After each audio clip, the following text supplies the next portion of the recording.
கழட்டி விடப்பட இருக்கும் ரவிச்சந்திரன் அஸ்வின், முதல் முறையாக வாய்ப்பை பெறவிருக்கும் வருண். வெளியான அப்டேட். வணக்கம் செய்திப்புணல் நேயர்களே. இந்திய கிரிக்கெட் வாரியமான BCCI ஆண்டுதோறும் இந்திய வீரர்களுக்கான வருடாந்திர ஒப்பந்த ஊதிய பட்டியலை வெளியிடுவது வழக்கம். A+, A, B, C என 4 வகைகளுக்கு கீழ் வீரர்கள் அவர்களது திறமைக்கேற்ப தரம் பிரிக்கப்பட்டு அந்த பிரிவின் அடிப்படையில் சம்பளத்தை பெறுவார்கள். வீரர்களின் செயல்பாடுகளை வைத்தே ஒவ்வொரு ஆண்டும் இந்த ஒப்பந்த ஊதிய பட்டியல் நிர்ணயிக்கப்படும்.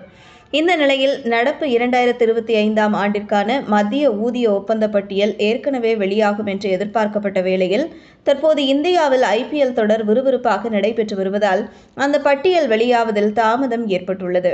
ஆனால் இன்னும் ஒரு சில தினங்களில் நிச்சயம் BCCI ஒப்பந்த பட்டியலை வெளியிடும் என்று எதிர்பார்க்கப்படுகிறது. அப்படி வெளியாக இருக்கும் அந்த ஆண்டிற்கான ஊதிய ஒப்பந்த பட்டியலில் பல்வேறு முக்கிய மாற்றங்கள் நிகழ உள்ளன என தகவல் தற்போது வெளியாகியுள்ளது.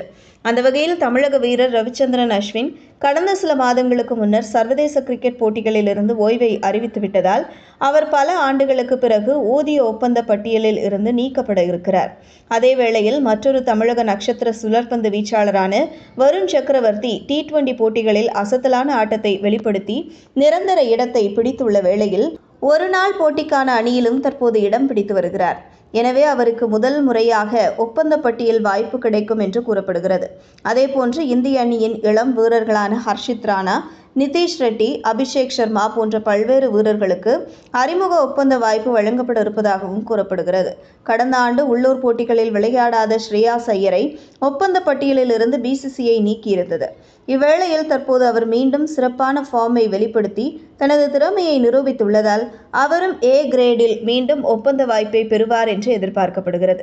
இதுபோன்ற செய்திகளை தெரிந்து கொள்ள செய்திப்புணலுடன் இணைந்திருங்கள்.